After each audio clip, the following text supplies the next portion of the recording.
asalaamaaleykum mbokku téléspectateurs yi ak internet yi ñuy seetaan di leen nuyu di leen dalal ci seen émission Njaacaar Aguette ak Ndiambooj di symboliser loolu nga xamante ne mooy diggante yu rafet yi dox ci diggante séeréer ak joola wute na loolu ak li nga xamante ne moom la ñu gis semaine bi ci université Cheikh Anta Diop bu Dakar diggante Kekendo ak Ndefleng muy xeex bu métti bu dox seen diggante. lan moo indi loolu ndax loolu lu war la loolu la Njaacaar nara càmbar tey di si ànd ak suñu invité yi di dalal Iyane Demba Tine nekk taskatu xibaar Iyane ñu ngi lay nuyu di la dalal.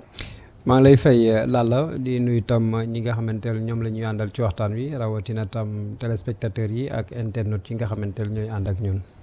waxtaan bi dinañ si ànd tamit ak ki nga xam ne mooy professeur Malick Dia nekk sociologue ñu ngi lay nuyu di la dalal si Njaacaar. ñu ngi lay fay soxna Lalla di nuyu ñi ma àndal ci plateau bi di nuyu également téléspectateur yu ITV voilà vraiment di nuyu également ñi nga xam ne nii ñoom laa bokkal kuréel muy waa RESAS le réseau des sociologues et anthropologues du Sénégal. waxtaan bi niñ koy defee talaata bu nekk dañ siy ànd ak professeur Badara Ndiaye moom mooy suñu chroniqueur nekk suñu Njaacaar professeur ñu ngi lay nuyu. Lalla ñu ngi lay fay di dalal suñu gan yi tey di amaat mbégte toogaat tey talaata ci ngoon. di nuyu ñi nga xam ni fu ne ci Sénégal ñu ngi toog di ñu seetaan di leen gërëm di leen sant. laata ñuy dugg ci waxtaan bi dañuy ànd seetaan benn jàngat boo xam ne soxna Awa Diop Sène defal nañu ko ci université Cheikh Anta Diop de Dakar.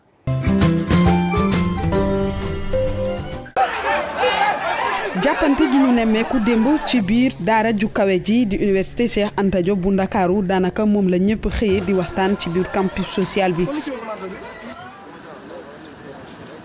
di jàppante bi nga xam ni nag gàcce la jur ci ñenn ci étudiants yi nga xam ni mënuñu comprendre lu waral seeni naataango jëfee nu ni mel. ñun ñëpp a koy naxarlu parce que neexul kenn bon lu ñu tax a jógee suñu dëkk yi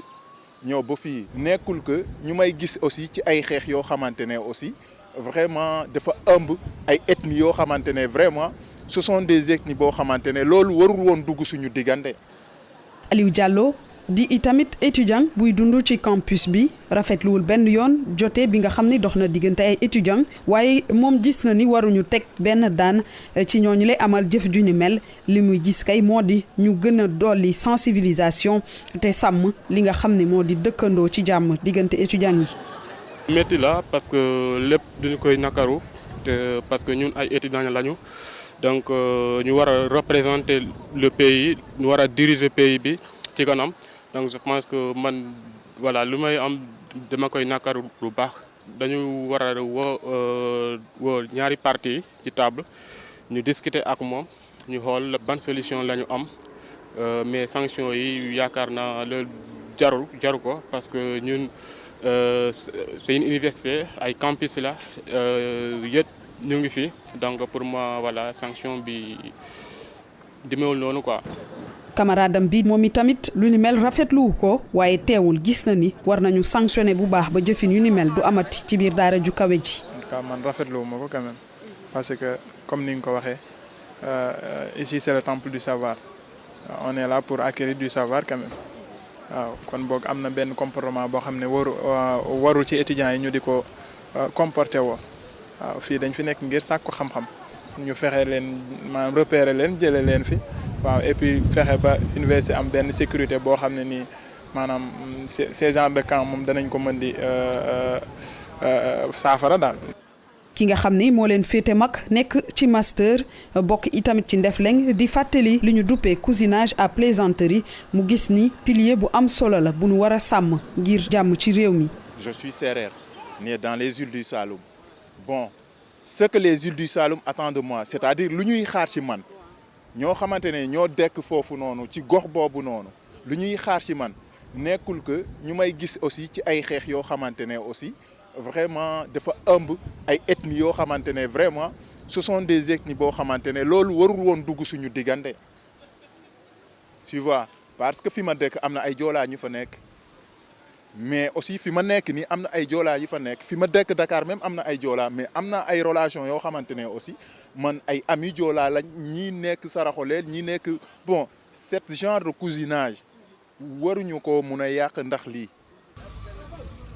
guddik démb gi ca campus social tàngoon lool diggante ñaari pàccu ay étudiants yu fa jàppante ba deret tuuru ab événement bu nga xam ni étudiants yi rafetlu wuñu ko ca campus ba waaye nag ñenn ci ñoom gis nañ ni waruñu foowe wàllum waaso ngir andi jeexi jaaxa ci biir daluk université bi wala sax daluk réew mi.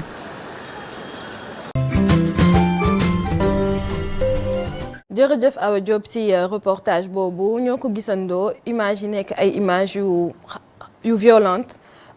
deret jot na fa tuuru étudiants yi génnee ay armes ay machettes ak ay jaasi lan mooy seen jàngat un peu ci événement yooyu nga xam ne dox na ci diggante Ndefleng ak Kekendo ñu commencer par Iyane comme Iyane. waaw Lalla ginnaaw ba mu la nuyoo ci reportage bi nag dafa am lu ñu ci mën a rafetlu d'abord moom mooy ñi ci jot a wax yépp dañuy ñaawlu la fa jot a xew donc xam nañ ni njuumte am na njuumte googu nag lu ñuy mën a def ci jàngat bu njëkk moom mooy ñàkk xam moo koy waral ñàkk xam nag ca ba nga xamee ne xëy na fa nga jóge dañ la war a yeb ni seet nekkul na seet rek la ñuy yeb mais nit da ngay jóge fenn di dem fenn da ngay changer environnement changer nit ñi ngay doon dajeel ñi nga doon dundal au quotidien nga dem di changer donc day baax nag ñun suñu tollee ci jamono ju toll nii nit ñi saa su ne ñuy fàttalikonte ne lii moo taxoon lii moo taxoon lële moo taxoon ñuy wax ëttu borom kër ndax dafa am solo fa la doon lépp daan leere mais balaa ngay yegg foofu dafa am li ko jiitu muy diggante joolaa boobu mu wax ak sereer parce que soo ma ko permettre rek ma rappeler tuuti cette histoire ci li nga xamante ne moom lañ ci jàngat ci dégg-dégg ci ay gëstu ñu dem en tant que def en tant que sereer ci lu ñuy def muy fii ci kër gi wala feneen waaye tamitam la ca topp ba ñu yegg si fii tey parce que soo xoolee nee nañ la àggeen ak jàmbuñ moom nga introduire ñu ne ñaari seex ca la ñu wax la ñu woon taaru lool généreuse nekk ci dëkk bi ñëpp sopp leen ñu ne benn jour benn sorcière nax leen ne leen da ngeen di dem géej àllarba ak ajuma ñu dem yàlla def seen gaal toj def ñaari pàcc ku ci ne am ci loo ngoy ñuy dem ba kii nekk ca bët saalum ka la génne ji bët gànnaar ka dem bët gànnaar moo jur joolaa yi ak benn baykatu ceeb ba mu fa fekk ka dem bët saalum ka dem bët saalum way moo dem mooy agen moo jur joolaa ak benn baykatu ceeb ca la histoire wax ak lañ jot a gëstu ci loolu ka ñëw dans le nord moom mooy jambooñ moo jur sereer si jur ko ak benn waaju amoon benn corpulence amoon dayo lool ci ay atam nekkoon baykat waaye nekkoon mbër waaye ba ñu demee ba mu yàgg yàlla dafa def la seen ñaari sœur ne dañ leen di seeti ba ñu dem di leen seeti aussi ñoom ñaar ñooñu dañoo dem ba tasaaroo kii dem yoof këla dem ca beneen contrée ka dem yoof moo jur lébu yi ka dem ca beneen contrée bi dans la vallée moo jur xalpulaar yi d'où l'origine de ce cousinage à plaisanterie entre xalpulaar joola séeréer et lébu kon ñun ñëpp ñoo bokk ndey man mi xam loolu tey fu ma xalpulaar tooñe suñu xuloo sax te xaw ma ko am na nooy waxe dinaa la jéggal te dama ci xam dara parce que j'ai été militaire servir naa ci 2e compagnie des fusiliers voltigeurs c'est à Ourossogui mën naa ko wax capitale du Fouta sax servi naa aussi ci bët saalumu réew mi mais am na loo xamante ne moo ma doon sowe en tant que séeréer kon nag fi ma mën a ne loolu ma xam ci ab gëstu daf may dimbale ba su ëllëgee tam dana am loo xamante ne dinaa ko moytu loolu laa bëggoon rappeler waa Kekendo waaye ak waa Ndefleng te Kekendo sax bi ma gëstoo dañ ma ne du tuuru Joola waaye tuuru Soose la te alors y a ce qui nous lie Kekendo mu ne gaynde ci li ma dégg ci kii peut-être ñi xam mën nañu mën nañu gën a indi des éclaircissements parce que suñ nee ci Kekendo lu ñu lié encore ak Soose yi c'est fort soo déggee Maysa Waly John Mané santul John Mané la sant il était Soose mais quand les Sérères bu ñuy xëccoo foofu ay terre ñaari parti yi kii ne mii maa moom kële ne moomuma arka la jël maanaam benn valise am kum ca tëj doxloo leen ca la xam kii moom suuf kële moomut te daanaka buur la fa woon il était Soose donc am na loo xamanteel war nañ ko mën a moytu waaye day fekk ñu xam ka ñu doon parce que en ethnie sérère ci communauté boobu laa bokk mais dañuy naan soo dundoon ba ñu ne xamoo sa bopp da doon tax nga gàddaay ndaxte day dem ba ci say maam yi du li nga dund ak nit ki la koy wax waaye li nga dund ak say maam yi moo tax kon nag yaakaar naa ne ñaawlu ko rek la waaye su demee ba dox nañ ci tànk jàmm ba jekk commencé na ci di ci am ñu am ci contentement baax di gën a ñaax aussi nit ñi ci foofu laa ci gën a mën a yemagum en attendant xëy na ñu gën a développer ci sujet bi. waaw damay ñëw ci docteur rek déjà élément bi ñu seetaan ban jàngat nga si am ci biir élément bi gis nañ ne étudiants yu bëri ñu ngi naan ñi ko def nañ leen sanctionner mais est-ce que yaakaar nañ ne aujourd'hui ay sanctions kese doy na pour lu mel nii bañ a amaat. waaw merci beaucoup Lalla une fois de plus invitation bi. Je pense dafa am benn affaire boo xam ne peut-être dafa jar a leeral déjà. mooy en fait li yëpp dafay indiwaat donc la question du communautarisme c'est-à-dire donc lay waral ay nit yu bokk gëm-gëm. di booloo donc di dajaloo. moom ñaari aspects yoo xam ne dafa jar a bàyyi xel benn bi mooy d'habitude mën nañ ko jàngat ci wàllu dëkkuwaay maanaam ñun ñoo bokk fu ñu dëkk. bu ñu génnee jóge fu ñu dëkk bu ñu demee nañu booloo. beneen bi mooy ñun ñoo bokk xeet maanaam ñun ñëpp ay pulaar lañu malgré yow yaa jóge Fuuta man ma jóge Matam man ma jóge feneen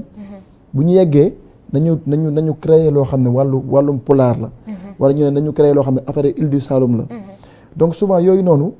dafa normal ci ay nit yu tuxu donc ci li ñuy wax ay ndoxandem tey boo demee bitim réew nga dem fu mel ne France wala États-Unis boo demee sénégalais yi ña ngay booloo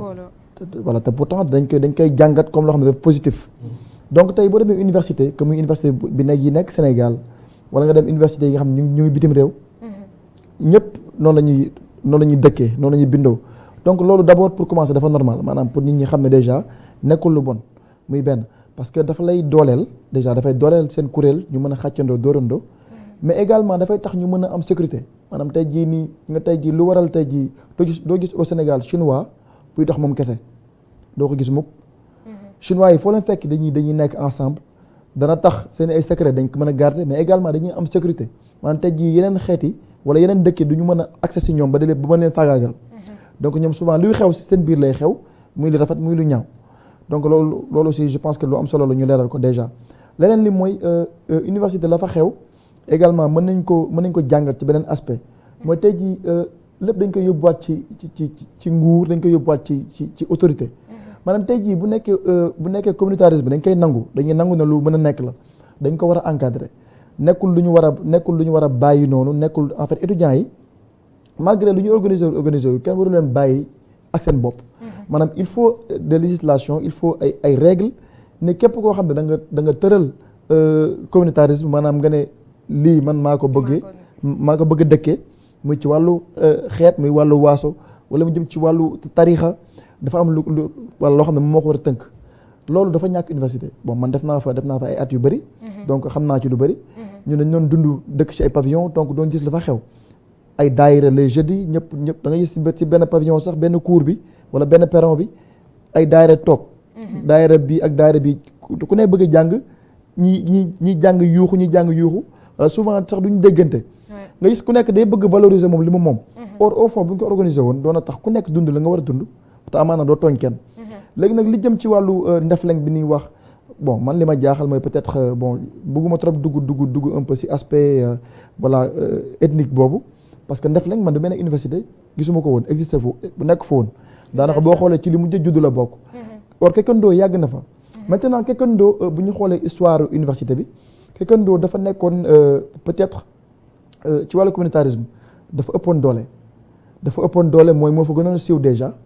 parce que malgré ak yëfa mënti xew yëpp Kekendo nga doon dégg tout le temps mais également ñu nekkoon ñoo xam ne dañ leen ràññee woon itam ci wàllu image maanaam boo xoolee ay nit lañu woon yu am doole ak yooyu voilà Kekendo boo xoolee gaynde gi sax du forcément ci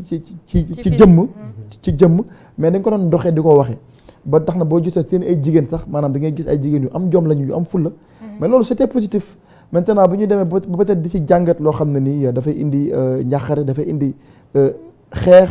ak deret je pense que loolu mbir la moo xam ne jot na ñu lijjanti ko maintenant peut-être voilà fi may jeexale rek mooy boo xoolee je pense que loolu dafa commencé ci biti yegg biir université mooy kii di nguur peut-être dafa sévirul assez maanaam dóorul loxoom ci mbir mi assez parce que dégg nañu fii ay nit yu bokk ci nguur indi ay wax yoo xam ne dafa doon indi tiitaange. loo xam ne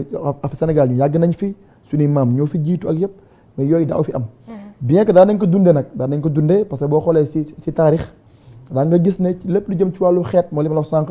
dañ koy négativer des fois ci médias yi mais au fond lu ñu utiliser la ci wàllu politique. oui tout à fait. dañ ci gën a ñëw ci kanam xam naa nañ ci gën a ñëw expliquer un peu ñoom seen part de responsabilité. Professeur ma bàyyi la nga. xanaa wax rek ci problème bi ñu dund fan yi ñëpp am nañ ci mbégteel am ci naqar am ci vraiment loo xam ne bett nañu trop parce que monsieur Tine wax na ko souvent li koy indi mooy ñàkk xamadi xam nga olof xamadi mooy ku xamul parce que yenn jëf yi xamadi la parce que ku xam am na yoo xam doo ko def et donc mais xamadi googu li tax mu doy waar mu bett ñu mooy dafa amee foo xam ni dañ jàpp ni c'est le temple du savoir foofu la ñu war a xamee donc fi ñu war a xamee bu fa jëfa di xamadi feeñee dafay doy waar la bonne nouvelle mooy dégg naa fan yi ñaari association yi se sont réunis autour d'une table pour sceller de nouveau le pacte de paix parce que nag dëkkandoo jàmm ca gën et puis ñooñu ay mbokk lañu je crois que cette année rek day ñëw erreur day ñëw mais je crois que dégg naa ñoom seen diggante yàgg naa rafet ndax séeréer yi bu ñu masaan am xew invité d'honneur joolaay la ñuy jël joolaay yi aussi bu ñu masaan am xew université invité d'honneur dañuy jël séeréer yi donc yàgg nañuy rafetal xanaa ñaan suñu boom rek mu jóge fa lii ten aussi wax ci mbirumu parenté bi nga xam ne am na ci entre joola séeréer ak tukulóor mën naa gën a yaatu daanaka waasoy Sénégal yëpp benn bopp lañu dama koy seet bërki démb may wax naan sama page mu am way boo xam ne ñëpp ko dégg way Youssou Ndour bi muy way Njaadeen Njaay man may wolof mais yàlla xam ne ni parce que daanaa dégg mu naan Njaadeen Njaay Fatoumata Sall yaayam daanaa ko dégg ci way bi mais bi ma gëstoo gis naa ni Fatoumata Sall était une tukulóor de bon teint c'est-à-dire que Njaadeen Njaay qu'on considère comme l'ancêtre des Wolofs était métisse parce que baayam ab naar la woon ndeyam di tukulóor mu jur wolof donc li ñu fay déggee rek mooy wolof ndeke wolof ak tukulóor yi alpulaar yi ñoo bokk ndey moo tax daal je crois que war nañu gën a xamaat suñu bopp parce que bu ñu xamaatee suñu bopp am na yu bëri yoo xam ni je crois que war nañ ko mën a éviter am naa tout à l'heure dinañ gën a ñëw ci waxtaan bi sur les causes ak coow li fan la jóge ak peut-être les solutions éventuelles. Tout à fait léegi foog naa docteur kii na ko tuuti junj na ko léegi lan mooy un peu paru responsabilité homme politique ci façon dérive yi ñuy gis est-ce que lii du résultante un peu débat public bi nga xam ne gis nañ ko fan yi ñu jugee avec ay chroniques ak yenn déclaration homme politique yeeg yooyu. waaw loolu dafa am solo ñu taxaw ci bu baax a baax sax parce que tu sais réew soo ko yilifee yaa xam ci loo ko mën a yilif parce que parti politique dañ ko yilif. nguur tam am na ku ko yilif am na ku nekk ci kanam mbootaay mu doon ONG bi sam ak lu mu mën di doon dafa am ki ko yilif kooku nag ki ko yilif nag léppam dafa war a jaar ci maanaam responsabilité parce que man sax du dara mais bokk naa ci ñoo xamanteel ànduma tey ci mbiru waasoog mbiru tarixa ak mbiru leneen ak leen ñu ko yóbbu ci université c'est-à-dire mbubu boobu dama bëgg suñuy dugg ci biir université ñu jàpp ne mbubu bii laa fi duggee waaye nag su demee ba soo xoolee lu tax may confirmer li Dia wax mbir mi dafa jóge ci biti soo defee jàngat bi ci woy politique bi suñu ay leader yépp ku ci nekk soo amulee mbootaay bu nekk biir université amoo jàmm dafa mel ni existé wu en politique parce que dañ leen di xaw a jël comme ni mu leen di jëlee ay baalu gànnaay boo xamanteel saa yoo jàqee nga seet noo fa duggee noo fa introduire yaa xam da ngay woote yaa xam da ngay am nooy taxawee yaa xam da ngay yónnee pour ñooñu noonu porter ton combat xëy na ak beneen pàcc boo xamanteel ñoom la ñu àndal. di ku dama gis Sénégal benn exemple bu rafet soo xoolee ci école primaire ba ci secondaire ci moyen secondaire beeg ñoom seen dama gis nit ñi la ñu yor moom mooy seen blouse mais dama jàpp ne lu tax sax yeggul université moom mooy ku fa yegg tu es majeur et vacciné doon nga commencé doon yaa yilif sa bopp mais benn mbubb boobu sax j'aimerais bien ak luy xew ni ñu door di ko gis fi nga xamanteel sax moom mooy université parce que ça va permettre li nga xamanteel moom mooy infiltrer souvent les étudiants ñu mën ko ràññaatle parce que ndongo bi fokk nga mën ko ràññaatle ak ku fay ñëw dafay wàllu si moo xam ci lu baax wala ci lu bon wala bokk mu doon koo xamanteel aussi dafa ñëw foofu rek pour xamataal te génnaat et ça aussi je pense que nos dirigeants politiques ak leneen mu mën di doon ak fu ñu mën féete ñoom ñëpp ku ci nekk nga am noo taxawee d'aimer le sens de la responsabilité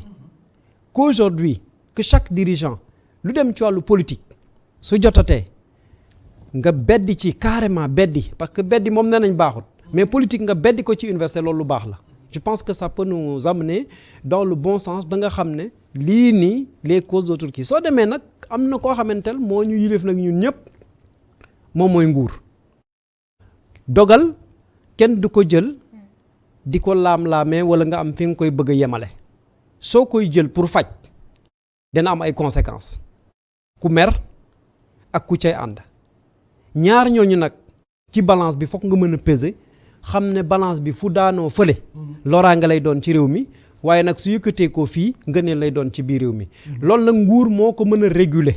su ko fa mënul jëlee ba mënul fa jëlee ku ci nekk ñu yemale la ci say yëngu-yëngu ci biir université bi soo fa génnee nag xëy na leen looy def yaa xam noo ciy taxawee ca biti ba def ko mu méngoog loo xamante ne tam jàmmi réew mi lay doon. lan mooy responsabilité tey ji politique yi ci débat boobu. waaw xam nga boo jëlee continent africain dafa am histoire maanaam tey boo jëlee avant les indépendances dafa am ñu fi nekkoon mën nañu wax un peu l'administrateur colonial. Administrateur colonial dafa amoon ay stratégie yu doon gérer ay colonies xam li ñuy fàtte souvent mooy dañuy fàtte ne sax même partage bi ngay am tey jii entre le Sénégal et la Gambie mais loo xam ne tubaab bi moo fi def la. muy le Mali ba Côte d'Ivoire foo si mënta jël le partage de l'Afrique on s'en souvient ñëpp jàng nañ ko donc nekkul loo xam ne ñun suñu bopp ñun ñoo ko tegal suñu bopp donc déjà même le partage d'un point de vue géographique warul exister ñun si suñu bopp maintenant voilà sur la carte on peut comprendre. ñoom da leen doon arranger ñu def loolu. maa moom fii kii ne maa moom fële.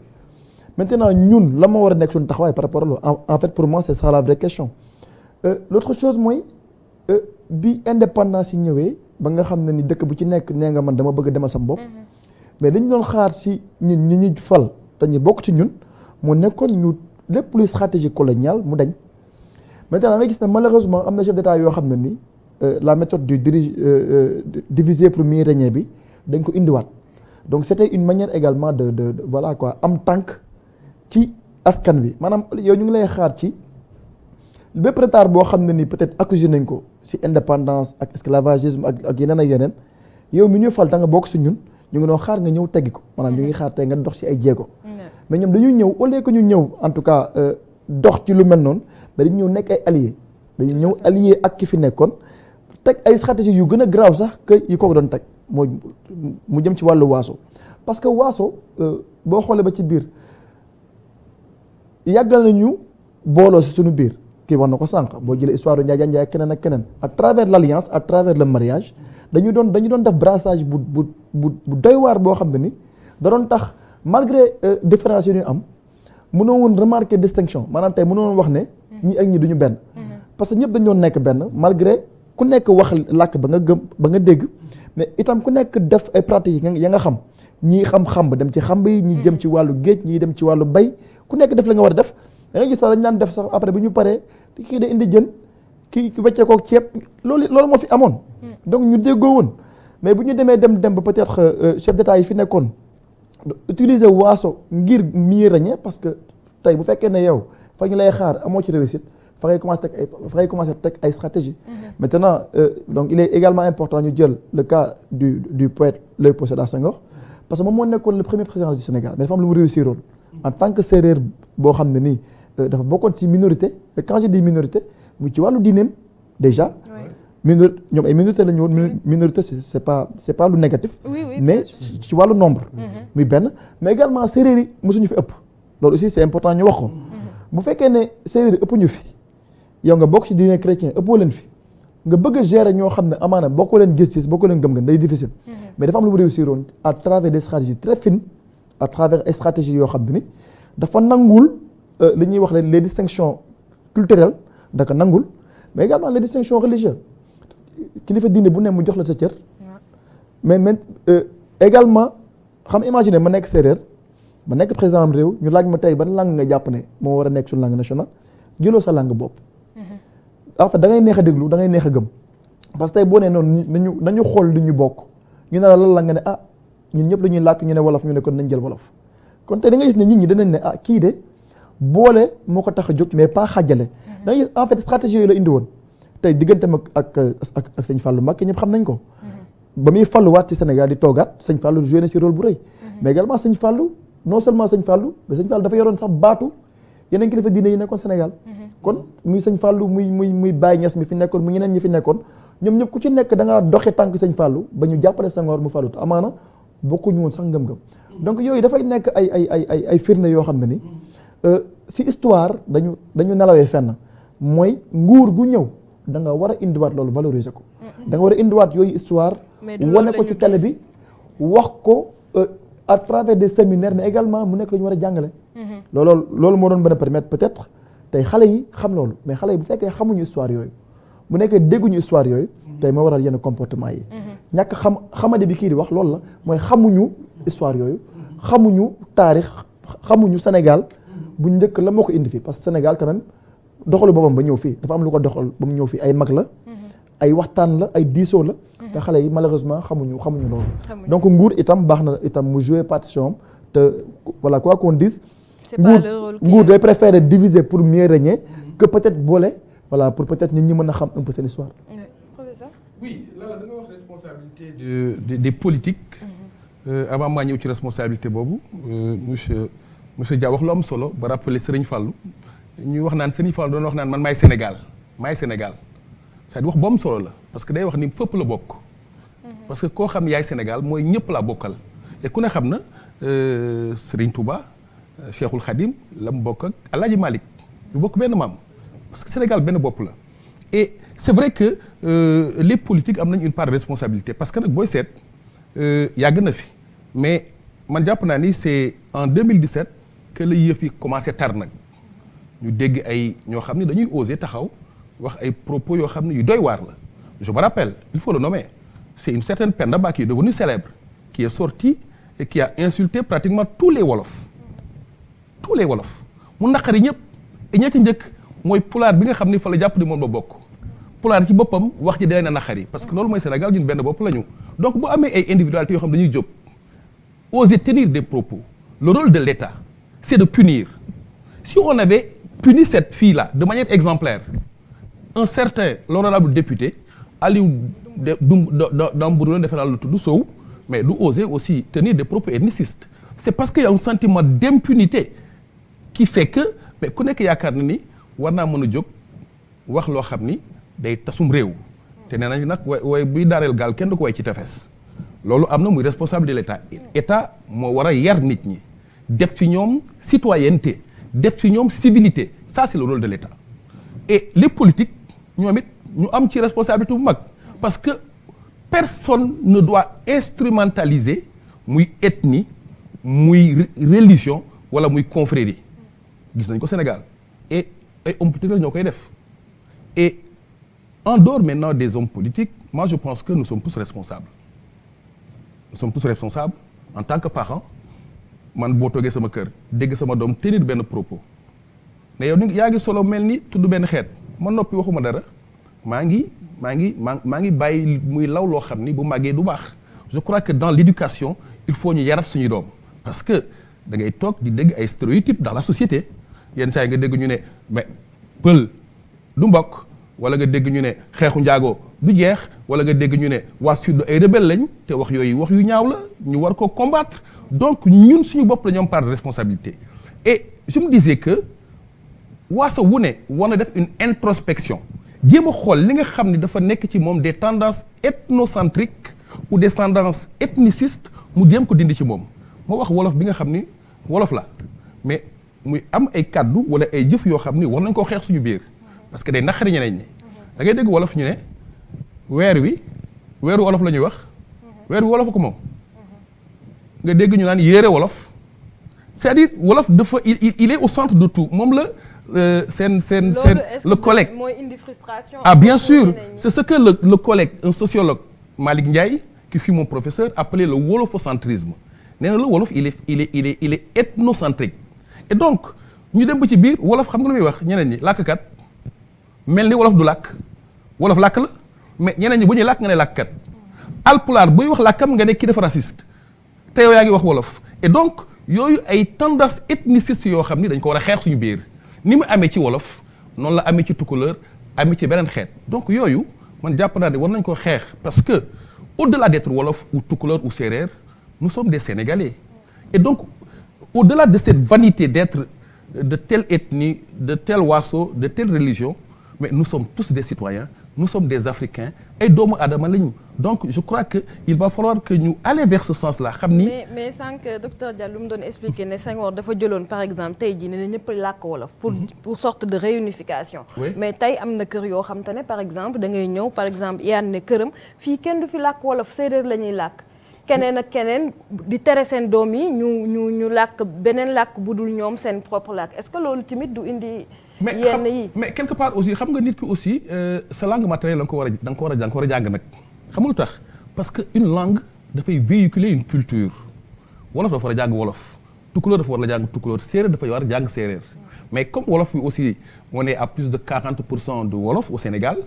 mënoo juddu Dakar fii yaroo fi te mënoo wax wolof parce que aussi ce n'est pas une simple langue xam nga tey ci commerce bi boo demee bitik wolof ngay wax mais au-delà de ça moi je trouve que c'est pas un inconvénient quand même man may séeréer sama doom juddu ma ne ko foog nga jàng séeréer mais de toutes les manières bu génnee foog mu jàng wolof parce que ça c'est une richesse sa doom doon séeréer mën a làkk séeréer mën a làkk wolof mën a làkk français au lieu d'être un handicap ça doit être une richesse c'est important et donc moi je pense que cette diversité culturelle au lieu d'être un obstacle ça doit être plutôt une richesse parce que loolu mooy Sénégal la Iyane sànq yaa ngi koy wax yaa ngi expliquer un peu cousinage à plaisanterie bi est-ce que yaakaar nga ne tey loolu mun nañu sauver ci yenn dérives yi ñuy faral di gis. oui mooy lu ñu mën a sauver la xam nga tey yëf yi mënoon na fi sax gën a xumb ba ñu fàtte histoire bi rapidement xam nga la Haalpulaar bi waa Kekendoo jàppante ak waa Ndefleng ba ñu pare parce que kii mi ngi koy wax xam nga Ndefleng yàngul Ndefleng bi ma ciy gëstu il paraît que 2018 lañ ko fa sos à l'université mais am na tour bi ñu bëggoon yëkkati ñu ne leen non kon nag yéen wootewu leen jàmm tout de suite ils ont laissé parce que loolu yëpp dafa am solo mais li tax mu baax moom mooy ba ñu jàppantee ba pare ku nekk dugg sa biir néeg nga toog ba gaa yi xaw a giif fu Haalpulaar ne dafa waroon daw summi ji joola wala nga summi ji séeréer parce que dañ ko jàppee saalit c'est le fort du cousinage loolu mooy gën a indi li nga xamanteel moom mooy rataxal diggante yi da leen gën a won ne aussi ñoom ñooñu dañu juum toute cette communication moo ñu manqué mais Haalpulaar bi su xamul rôle bi mu war a jouer bu loolu amee day toog mais man fii dama waroon ñëw Alassane ne ma jour bii lii laa bëgg a lekk lii laa bëgg naan te yow yaa koy def par force parce que yéen a xeex ak joolaay Mamadou Ibra Kane wax ma ko Boubacar Diallo wax ma ko ainsi de suite ça crée une autre ambiance boo xamanteel ñeneen ci biti retour biñ ciy am la ñuy comprendre ce qu'ils ont fait c'est une faute grave moo tax kalante googu am solo da ngay gis koo xamanteel sax day nekk fenn pour se sauver mu nekk séeréer mu nekk wolof wala mu nekk leneen ak leneen mais mi ngi ci milieu boo xamanteel kalante boobu moo ko ciy génne mu ne la man séeréer laa nangam sangam damaa déggul rek mais loolu mën na ko ci génne te loolu balaa nga koy xam dafa am yenn zone yoo xamanteel soo fa xasee dem nga toog nga xam ne kalante solo bu mu am da ngay dem fenn tey nekk un séeréer yow buur nga tu es traité comme un roi da ngay dem feneen nga nekk Haalpulaar nga yegg si dañ tu es traité comme un roi parce que suñu jeexalee sax diggante séeréer joola ak nangam sangam Sénégal lenn saaloo nañ ko gan ni ko Sénégal di def sénégalais di def kenn du ko def noonu sénégalais rek mooy koo xam ne mooy gis ku jóge Côte d'Ivoire wala feneen beneen réew ñëw mu gënal ko ka mu dëkkal dalal ko daloo ko di ko teral suba ngoon guddeeg bëccëg parce que jàpp ne lii moo ko ca war donc loolu noonu je pense qu'aujourd'hui ce cousinage à plaisanterie li nga xamanteel mooy kalante boobu noonu ndëgër laay la goo xam ne dafa am solo te suñ ko fi ñàkkee laal la di nga gis leneen parce que fi ñeneen ñi juume ci mbiru waaso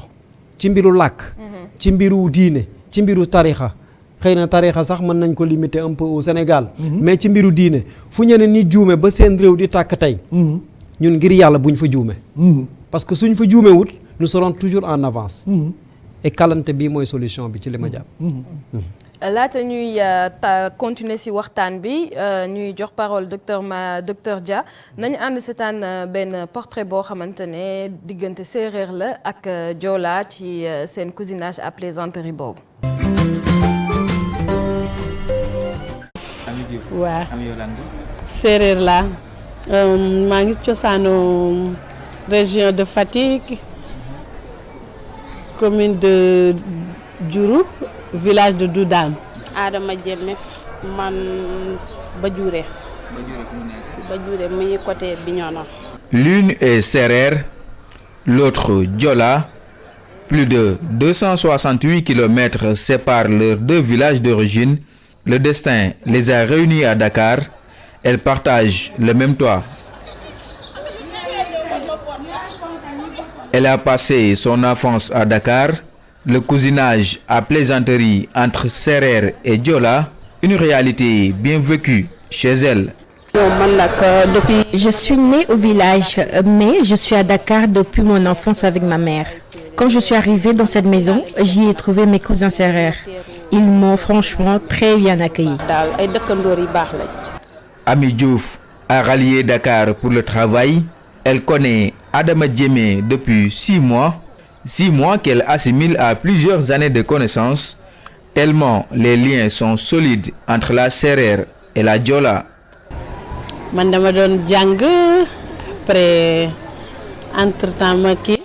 Je suis venue à Dakar pour chercher du boulot.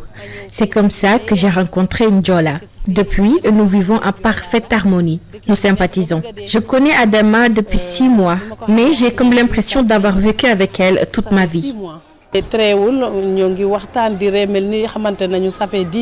La légende nous apprend que le cousinage entre Sérère et Diola vient d'Egen et Diambogne, deux sœurs dont la pirogue s'est cassée en deux, l'une dirigée par le courant vers les îles du Saloum, l'autre vers le sud du pays. Mais ces deux-là sont réunis par la force du destin et sont devenus inséparables. Nous sommes comme des sœurs. Quand Ami n'est pas là, je ne me sens pas à l'aise. Vraiment, le cousinage entre Sérère et Diola, nous le vivons pleinement. Nous sommes inséparables. Même si elles sont d'ethnies différentes, chacune a un penchant pour la nourriture de l'autre. Je préfère les plats Diola. J'aime le riz blanc mélangé aux feuilles d'oseille et j'aime aussi le plat que les Diola appellent etodje.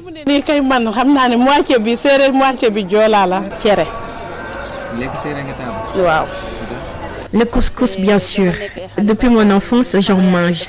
En plus, mon homonyme est Sérère. Je sais même préparer tous les plats Sérères, même le couscous que j'aime tant.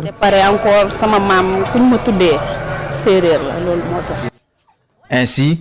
le cousinage à plaisanterie entre Sérère et Diola n'est plus à démontrer. Cependant, il semble que les Sérères sont plus forts que les Diola en lutte. D'aucuns racontent que les séparatistes du Sud libéraient systématiquement les Sérères s'il leur arrivait de couper la route à un véhicule de transport, car dit-on, si jamais le sang Sérère venait à être versé sur les terres casamançaises, la malédiction s'abattrait sur toute sa population, une croyance toujours de rigueur dans cette partie méridionale du pays.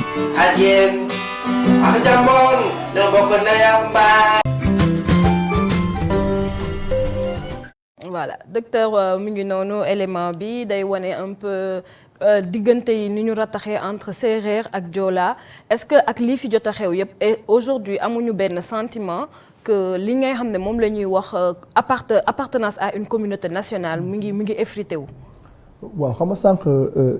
dañuy wax sànq waxi wolof maanaam pourquoi le wolof est important donc si sunu dëkk mooy gis nga bu ñuy wax ne par exemple li ñu war a boole moo war a ëpp solo que li ñu distingué wolof da ci bokk maanaam wolof dafa bokk ci li ñu boole. di nga tey jii ak lu cousinage à plaisanterie neex toñante bi neex on le fait en wolof. maanaam tey jii nga nekk joolaa nekk séeréer même entre joolaa et séeréer bu ñu toñante c'est en wolof maanaam même langue bi nga xam ne nii wala amaana ñoom nekkuñu ko ci li ñu toñante maanaam maa ngi jël ñaar ñoo xam ne du ñu wolof dama la jëlal joolaa ak séeréer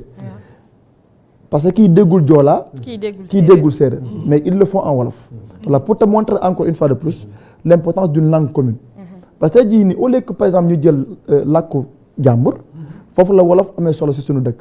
te Senghor a eu cette intelligence muy benn l'autre chose dafa am benn borom xam-xam bu ñuy wax John Stuart Mill mu ne dëkk yi nga xam ne nii souvent dafa bëri ay distinction bëri ay réalité bëri ay làkk bëri ay mu ne pour ñu am cohésion nationale dafay jafe sauf si bu jaaree ci li ñuy wax nan laa ko mën a wooyee voilà présenté bi laa ko mën a wooyee maanaam li nga xam ne nii ci wàllu toñante la sympathie il a utilisé le mot sympathie mu ne dëkk yi nga xam ne dañu am sympathie ñoom ñoo réussir loolu te Sénégal daf ci bokk te si tu prends le cas du Kenya le Rwanda avec les Hutus et les Tutsis nga dem RDC nga dem Côte d'Ivoire mais dëkk la yoo xam ne ni am na sax Mali avec le massacre des peuples mais nous on a eu cette chance sympathie bi John Stuart Mill di wax ñun moom la ñu mës a dund. mais est-ce que demoo yooyu gete wuñu waaw gete nañu d'une part mooy li ñuy wax sànq la chance qu'on a mooy bu fekkee ay individualité ñoo nekk di maanaam di génn di wax loo xam ne ñoom la concerne foofu la nguur encore une fois de plus di amee solo parce que nguur itam buy seetaan rôle am dafay des parce que nguur dóor dafa bokk ci rôle am maanaam faj ba mu waree faj parce que li garaaw ci genre situation yi mooy ñi ubbi seen bët di xool dafa bëri ñëpp dañ naan waaw kii li mu wax nag kii médias yi di ci wax ñëpp a ngi xaar nguur réagir mais bu fekkee nguur dafa noppi loolooy waral sànq sama sëriñ wax na ko mooy loolooy waral ëllëg nga gis keneen am sañ-sañu def ginnaaw ëllëg keneen am sañ-sañ te li ci gën a garaaw mooy ginnaaw ëllëg bu nekkee ne ka nekk séeréer moo def loolu te fekk démb ka nekkoon pulaar moo defoon kenn waxul tey ëllëg bu fekkee nguur dafa bëgg daan ka nga xam ne séeréer la dañ naan déet kii defee la moo tax ba ka mbokkam def looloo waral nguur war a taxawee njaaxanaay nguur parce que tamit am na loo xam ne tam il faut également ñu wax ko mooy lii nii dafa mës exister sànq wax naa ko ci nguur yëpp muy nguuru Senghor nguuru Diouf nguuru Wade ba nguuru Macky Sall dafa exister maanaam lii da nga koy daan gis si wàllu politique ñu utiliser waaso ak yeneen mais am na le verbe le langage daawul bokk ci yenn yi mais si nguuru Macky Sall ngay gis yenn yi mais loolu moo lay wax une fois de plus que ne sama jàmm bi wax na ko sànq. ci les sànq mais du ci nguur gi kese aussi gis nañ ay opposants ak ñeneen di. wax waaw xam nga opposition dañ ko yëlif maanaam loo nekk opposant nguur gi yow itam la fi nekkal daf fi nekk pour aar la gérer sa kaaraange mais également sa président mënoo wax ba nekkul ki fi ne. donc yow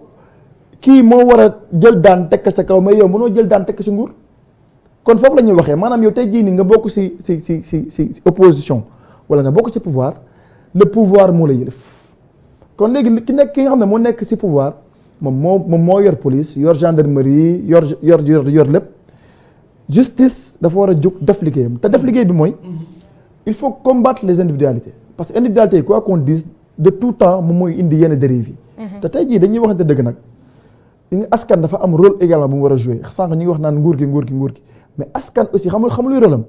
mooy mën a déjouer un peu yenn pièges yi te piège bi lan la mooy kii nii bu ma bëggee utiliser si loo xam ne bokkul ci sama cosaan bokkul ci sama aada bokkul ci sama ngëm-ngëm waruma ko ci topp parce que tey jii quoi qu'on dise dëkk yi ko fi essayé yëpp ils ont échoué donc ñun aussi au Sénégal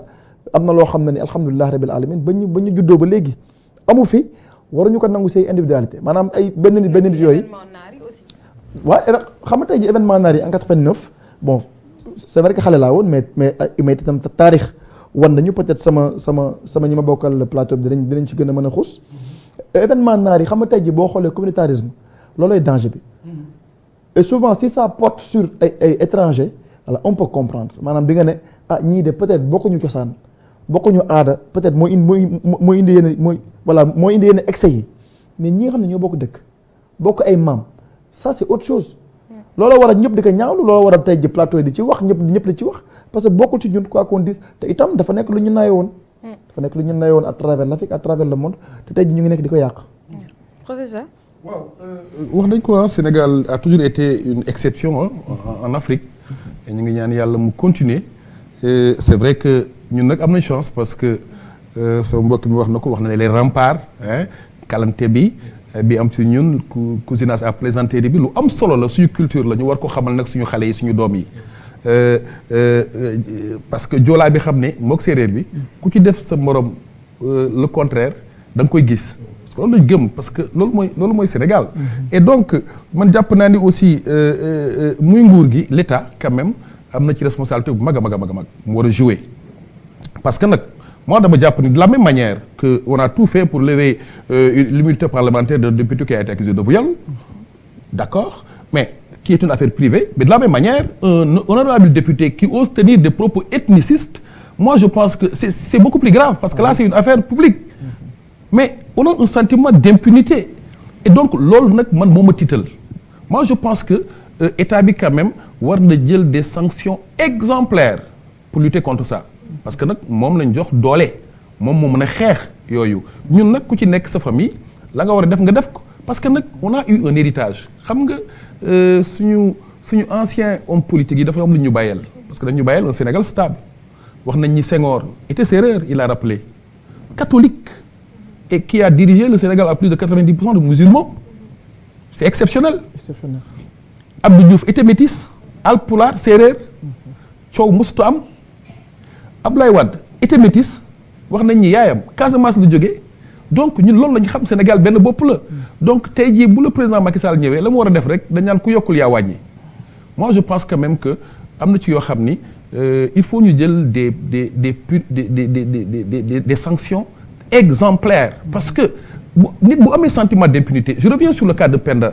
suñu mbokk mu jigéen boobu tenir des propos sur les wolof li ñu ci wax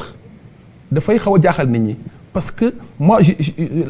la punition n'a pas été exemplaire dégg nañ jàpp nañ ko c'est vrai am liberté provisoire mais lañ ca wax am na ñuy wax naan il aurait reçu un passeport diplomatique génn réew mi bu fekkee loolu am na mais du lu yoon parce que am na yoo xam ni bu amee sanction bi dafa war a dal ba keneen sa xel du xalaat wax la même chose parce que nag loolu mooy taalum réew xam nga sañ a taxaw jël tout un waaso def sa vidéo yuuxu say yuuxu wax leen lu bon te dara fekku la ci loolu mooy taalum réew donc l'État a la responsabilité de sanctionner de manière exemplaire képp ku jóg ci Sénégal di teg moroom waaso wax ju ñaaw wala wax ju ñagas. Iyane ci ay waxtaan dañuy faral di gis tout le temps ci ay kalanteeg yooyu mu am benn notion bu ñuy wax la notion de rentrer chez soi tooñ naa ak kii yow fan nga jóge dama lay delloo sa dëkk da ngay ñibbi sa est-ce que loolu tamit du danger. waaw dama jàpp ne xëy na ñu koy def rek mooy li ma lay wax ci lu bari ci njuumte parce que kuy ñëw te tàggoowut ndaxte dafa am li leen boole ngeen daje ak luy mën di am amatut dama lay delloo fa nga sa dëkkam dama lay delloo parce que dëkk bi xam nga dëkk bi ñun ñoo ko bokk. tey njaga ñaaw gëm a dëkk yow laa la fa nga dëkk. parce que lu gën a simple ci loo xam ne tey su ma la ko bëggoon a xañ moo gën a simple tey yàlla su la ko mën la woon tey nga dem fekk suuf sa ñuy jaay nga jënd ko ñëw dëkk. lan laa la fa ëppale dara dem laa faa gën a yàgg rek. c'est ce qui fait la différence. donc dama jàpp ne loolu yëpp ignorance bi ci ndaw ñi. xam nga avec Senghor. man ci Senghor liggéey naa ci lu bari man li ma ndax loolu lu ñu war a di foowee la di ko wax ba tey mun nañ ko jàppee foo wala danger la ci fii réew mi toll nii. waaw fi réew mi toll mën naa jàpp ne danger la parce que xam nga démb ak barki démb nit doon na wax dara xam nga lan moo taxoon nga koy wax ka fooree mais dañu toll ci guddi yoo xamante ne nag lalla luy mën di xew nañu nangu ne que laa doon am na fu mu xaw a changé te nag selon évolution situation foofu la nit ki di xool communication ba mu doon amal démb ak barki démb lan la ci war a mën a soppi ba mu jural ko ngëneel julal réewam ngëneel foofu lañ ci toll kalante googu am na loo xamante ne yaa ngi ko ciy foo ak nit tey lam ca mënoon a supporter dootu ko mën a supporter tey mais nag loolu nag donc je pense que pour bañ a sori tool lool moom mooy dañ ko war a mën a gàttal wala boog sax mu doon loo xamante ne dañ koy dindi ci suñu ay sa communication parce que léeg-léeg xam nga laal da ngay jàpp benn affaire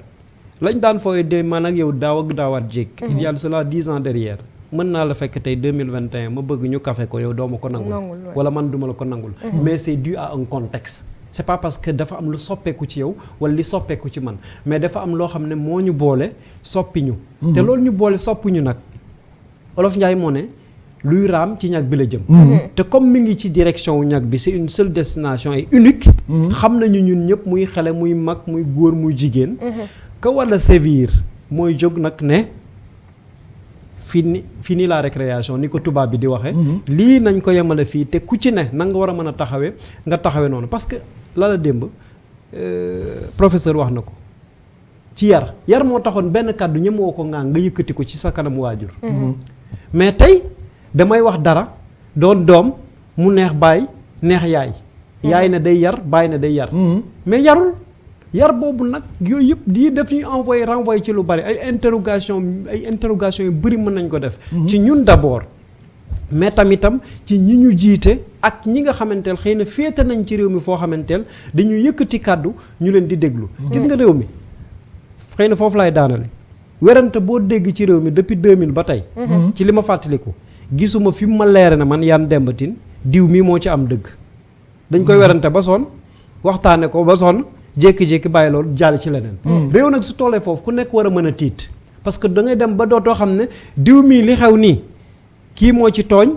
kii jéggal na ko wala kii moo ci kalaama woon waaye nag bàyyi na ko parce que la mu ko waxe woon toppe woon nag leer nan du moom wala kii moo def lii nii lañ ko war a mën a fajee la na lii ma lële mooy sanction bi wax na exemple Penda Ba et il y a tant d'autres exemples yoo xamante ne ñi ngi fi. man sax li may gën a rey temps yi moom mooy xew-xew bi liberté provisoire mais liberté provisoire balaa nga koy jox nit ka nga jàpp ci ab fee boo xamanteel doonut li ñuy ruumandaat moo ko wax ñëpp dégg ko kooku sax dama jàpp ne kenn waratu ko tudde présumé moo wax ñëpp dégg ko atte ba kay moom mooy daan ko daan bi nga xamanteel su ëllëgee dootu ko def te ku ko xalaatoon a def ne nga génn naa ci ba 7-8 dootuma ko def. dëgg la mais Yane sanction yooyu ngay wax tey jii est-ce que warul commencer par université. yenn comme association yi xawma mouvement yi ay kekendo ay Ndefleng ñu tas leen. man de su ma nekkoon tey directeur COUD wala ma nekk kilifa ci réew mi ci ñi ci war a jël dëggal yëpp bépp autorité compétente université la mu war a defar bu njëkk objectif premier bi moom mooy mbir yooyu ñu génne leen fa lépp luy waaso lépp luy politique. lépp luy mbiru tarixa ñu setal ko fa ba mu set nit ñi dem jàngi te nag lan la gis nga ñuy ñaxtoo ko xeex université la majeure partie xoolal ñi nga xamanteel xëy na su taxee ñuy xeex su dee am na gis nga université les meilleurs ne se battent pas du ñu xuloo du ñu xeex am nañu heure yi ngay réviser sooy xeex wut nañu benn coin pour réviser ji ils sont aujourd'hui les meilleurs mën naa la ci jox des exemples yoo xamanteel soo leen joxoon tax tey à l'époque benn invitation ci benn soirée xam nga lan la lay def dañuy dugal 2000 wala 1000 francs jox association bi te nekk fa di réviser tey ay kilifa lay ci réew mi on a dit le temple du savoir xam-xam ñoom Léopold Sédar Senghor quand ils étaient là lan moo leen jural lu ñu doon xam-xam seen werante ci xam-xam la woon dama ko jàng dem ko maîtriser dama ko xam quand Abdou Diouf venait c'était l'homme le plus discret fan la xeexe wala mu combattre li nga dégg loo xamanteel tey nit mën na ko ne Abdou Diouf fii la xeex ak nangam sangam fu dul si xam-xam ak la mu jàng daanaka gisoo ko fenn après peut-être c'est après qu'on a vu maître Abdoulaye Wade en tant qu'avocat ñëw fi ci ñuy yor réew mi yëpp ku ci nekk ca fa mu jaar xam-xam tax na mu am mérite bu tax mu jiite réew mi ña muy àndal la majeure partie dirigé wuñu ay grève dirigeant grève fii Sénégal la majeure partie su ñu amee dara ba am dara lan la ils sont députés wala ay ministre poste yi ñu leen di jox da ngay xool la mu doon mais gars yi xamante nañu donc xam-xam mooy yëf yi du doole du physique du leneen dooleeg physique yow lay jëriñ mais fa mu lay jëriñee na doon foo xamanteel saa yoo ko wone ñu ne diw mii kat macha allah. waaye nag beneen xeex bi feneen la yaakaar naa ne ci xam-xam bi la. docteur lii ñu jot a gis tey ji université mun nañ jàpp ne benn événement isolé la wala c'est vraiment ay prémices ou dégradation ou rapports sociaux. bon lu raam la ba dugg fa ci sànq je pense wax nañ ko si njëlbeen xam nga tey jii bon voilà une fois de plus histoire moom du fen gis nga bu jëlee démb je me rappelle dañ daan def levée de drapeau dañ daan def en classe ñu wan la kii mooy sa président dëkk lii mooy les fondements d'une république un peuple un but une foi maanaam dañ doon wan quelle est la vraie valeur d'une république lan mooy république maam tey jii boo xasee ba génn sa kër dem école rek dañ la doon wan lan moo waral yow lépp loo bàyyi sa kër rek amaana sa buntu kër la yem boo ñëwee fii yéen ñëpp benn ngeen. avec l'uniformisation des blouses ñu ne na ñëpp bokk blouse lu waaye sol mu jaree 100 000 mu jar 2000 ñëpp benn lañu maanaam yooyu yëpp da doon nekk loo xam ne ni en fait da doon indiwaat une nouvelle forme d'école une nouvelle forme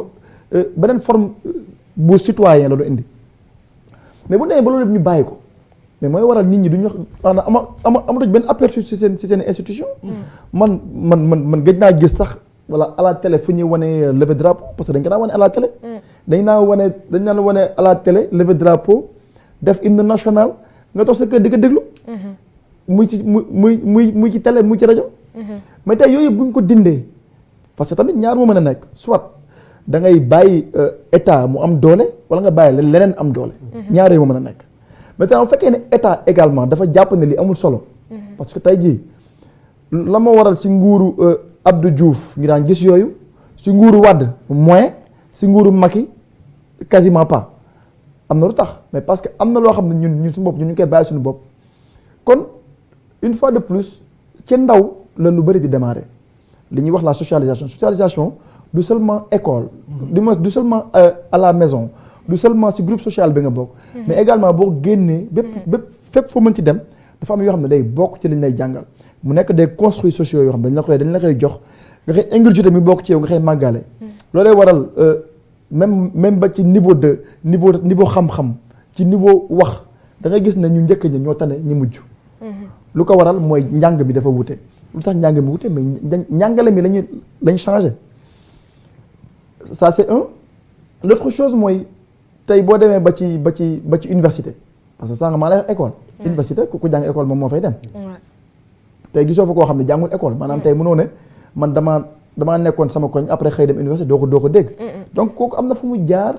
am lu mu jàng am lu mu yóbbaale mais li mu yóbbaale mooy tey jàngal nañ ko lépp sauf la sacralisation de l'état lan mooy état lan mooy nguur état du nit tey nekkul la personne de Macky Sall qui incombe non mais la muy incarné moo ñu ñor la muy incarné moo ñun ñëpp ñoo boole jox ko suñu baat ñoo boole jox ko suñu ay bien ne ko gérer ñu décider xoolal ña la doy si askan bi nga jël leen ngeen ànd booloo ñu wooye ko un gouvernement mais tey ji bu dee respecté woo loolu ba pare yow yaa joxewoon sa kàddu mais loolu moo lay wan ne kon yow xamoo sa njëlbeen yow en li ñuy wax en amont quel a été le contrat avec l'état te loolu dañ ko war a jàng dañ ko war a xam mooy en amont yow am na loo fasanteeg état jox ko sa kàddu jox ko ba pare am loo ko amel muy un respect mais loolu bu ñu ko dindee tey loolu waral yenn langage yi loolu waral le manque de respect parce que tey jii li ngay gis ci oto yi gis ko ci mbedd bi mais moo am université maintenant peut-être beneen aspect bi mooy il faut également ñu distinguer le campus social peut-être ak fa nga xam ne moom mooy les amphis parce que amphis yi donc très souvent fa la jàng ma yem foofu c'est normé da ngay ñëw gis ñu ne la li mooy amphi yi li mooy place yi ki mooy professeur bi moom mooy yor autorité bi ci amphi bi mais da ngay gis ne bu jeexee étudiants yi après amuñu beneen autorité parce que bu ñu xasee ba génn amphi rek diggante ba ñuy jógee ba seen néeg yi amul benn autorité boo demee ba seen couloir yi seen ay chef bopp la non amul règle amul dara mooy li ma la sax ñun dund nañ fa xam nañ la fa xew y a pas de règle et très souvent li ñuy sauver mooy bu fekkee ne yow fa nga jógee am nga loo indaale ci ay valeur souvent boo ñëwee moom nga mën a sédd ñi nga dëkkal mais bu dee indaale woo valeur forcément dafay répercuté wu ci comportement yi donc loolay waral nga gis université ay excès te excès yooyu franchement du mën a yàggu fa parce que gis nañ ak amicale yi daan na fa am mais dañ ko daan lijjanti dana nekk loo xam ne amaana médias yi daaw ñu ci wax parce que daan nañ ko lijjanti ci ñaari fan ñett mu féete boor mais bu demee ba mu laal ethnie waaso là c'est autre chose professeur xanaa tënk rek xanaa wax ni c'est vrai que il faut alerter même si moi je pense qu'on est trop métissé pour être divisé man foofu sama xel da ciy dal parce que nag li ñu naan Sénégal benn bopp la loolu moo am c'est une réalité lan la Cheikh Amadou Bamba bala sant waajuram Maam Jaara Bousso Fuuta central la jóge benn bopp lañu donc moo amee image yu rafet yoo xam ni wax na ko sànq kalante bi am séeréer ak tukuleur joola ak séeréer maa ngi rappelé bi ñuy tijji guy Masalikul Jinaan ñuy julli ji àjjuma ñuy dem jumaa ji fees église la ñu tijjil ñu jullee ci église bi ku ñu ne Abbé Jacques Seck il symbolise le dialogue, n'est-ce pas, entre musulmans et chrétiens. Et donc daal man jàpp naa ni on a assez de remparts yi nañ ko consolider nañ koy consolider mooy prendre des sanctions exemplaires pour ay individualités yi nga xam ni parce que du ñëpp nag ñi nga xam ne ñooy oser tenir des propos ethnicistes parce que man jàpp naa ni l'un de mes meilleurs amis il est pulaar moi je suis wolof tey jii nee naa bu fekkoon ñaanuma ko yàlla guerre civile amoon na entre tukulóor ak wolof man mën naa dem làqatu këram te alpulaar la leer na ma noonu la mën a ñëw làqatu sama kër Sénégal daal benn bopp la nañu ñaan yàlla suñu borom def fi jàmm te ñu dàq nag seetaane te képp koo xam ne mi ngi yee fitna ñu sanctionné la ba ñëpp xam ne sanctionné lañ vraiment Sénégal ñaan Sénégal am jàmm. laata ñuy tënk rek juste une petite dernière question peut-être le sociologue d'abord xam nga sànq dañoo wax ne ñu notion d'appartenance à une ethnie dafa fort parce que nit ki tamit nga xam sa bopp dafa baax. Est-ce que tey jii ci contexte bi ñu nekk mun nañ dépasser débat wu ethnicité d'abord en politique parce que gis nañ nit ñi ni ñuy voter sama mbokk la foog ma voteel ko foog nii loolu daf fi yàgg même depuis Senghor ak yeneen beneen bi tamit mooy est-ce que aujourd'hui mun nañ construire une nation sans ethnie? Non d'abord parce que une nation sans ethnie mënul nekk dafa am xam-xam également bu ne le plus important mooy ñu mën a fësal li ñuy wax état-nation tout en respectant les identités particulières maanaam bu ñu jàppee nañ mënul ànd c'est faux lu mën a ànd la parce que nga tey jii boo xoolee même dans les médias yi nga xam ne nii donc ñoom ñoo nekk ci international bi en fait dañuy bëgg a wan ne ethnie baaxul parce que da ngay gis ne à chaque fois dañuy gis ne ethnie nangam ethnie yi en Afrique ethnie yi lii ethnie yi laa or xamuñu ne ethnie yi sookul la boo xam ne mënoo ci ñàkk tënku pour defar Afrique parce que bokkuñu ak ñoom ay réalité ethnie yi une fois de plus dañu am solo il faut les respecter les valoriser d'ailleurs c'est pas pour rien que c'est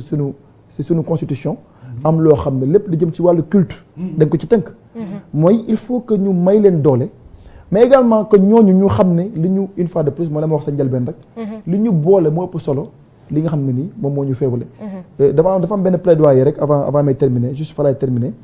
xam naa ne bokku ci débat bi mais nga may ma ko dafa am ki ñuy wax artiste bu mag comédien bi ñuy wax Baye Ili bon moi je suis rufisquois donc Baye Ili mu nekk nit bu marqué histoire nit bu marqué art ak culture ci Sénégal nekk ci ay moments yu jafe-jafe yoo xam ne waa Tëngéej fi may waxee yoon ñu ngi booloo di ko jàppale tey à travers seen plateau may lancer benn alerte mooy nañu valoriser lu ñu moom parce que loolu dafay dugaat un peu suñu débat lu ñu moom la muy li jëm ci wàllu ethnie mais également li jëm ci suñuy homme de culture bu ñu ko mënee dooleel ma interpellé ki bokk seen kër muy Boubacar Diallo un Rufisquois parce que tout le monde connaît DJ Boubs di ko wax ne Baye Ili yitte woon na ko ak képp koo xam ne jàpp nga ne mu ngi si dugal sa loxo incha allah rabbi ñaan nañu yàlla vraiment ngeen def ci liggéey bu rëy a rëy Boubacar Diallo dina la dégg incha allah Iyane waaw foog naa ne moom tënk na lépp sama jàmm bi tënk na lépp gis naa ne tey day kuy dem tey di dagaan baatu askan bi parce que pour nga tabax réew foog nga am njiit